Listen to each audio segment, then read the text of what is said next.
Why do you think that the Labour Party has operated in the way that it has, gone about the selection process in Islington North in that way, has treated Diane Abbott? Is the thought process behind that? I think the Labour leadership frankly wanted to get rid of both Diane and me, and in my case I was suspended, then reinstated and then removed from the Parliamentary Labour Party, which of course is without any control from anyone else in the Labour Party. The Parliamentary Labour Party makes its own rules. It's like a golf club, it decides what it does itself. They're not even open to legal action to be taken, so I was prevented. But it's not just about me. Islington North members, and there were at that time 5,000 members of the Labour Party in Islington North, all denied a vote.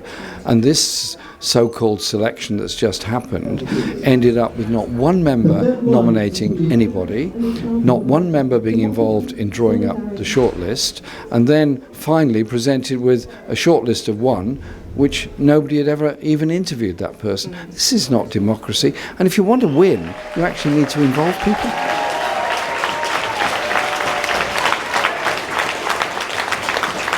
You do have a lot of support, but there are still going to be a lot of voters in Islington North who are so scared of getting the Tories back into power after what they have seen of 14 years of chaos and the damage that austerity has done.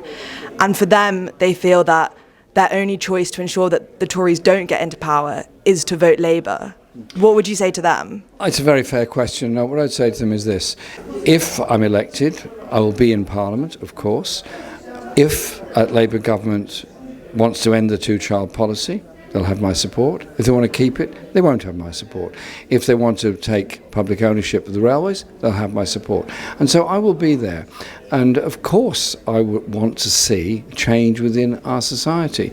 But I also think it's quite important to have a voice that's prepared to say, sorry, this is wrong. You're not going to get a Tory stooge, you're going to get the very opposite. You're going to get somebody that believes in social justice, equality, human rights, and above all, the empowerment of ordinary people. Some have said to me that they really don't feel like there's a way back for the Labour Party now from this. What do you think about that? I would never say never on things, but it seems to me that we've crossed quite a big moment when a party in opposition, potentially going into government, seems to have such struggles just to cope with democracy in itself. What would you say to people who say there's no point being in Parliament without the backing of a major party?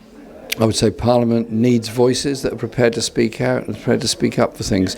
And actually, as an independent, you have more opportunities, more voices. I believe that our society is deeply divided. It's very unfair.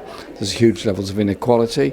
And it's up to the Labour Party to offer an alternative. I know it's not easy. I've been there. I've done that.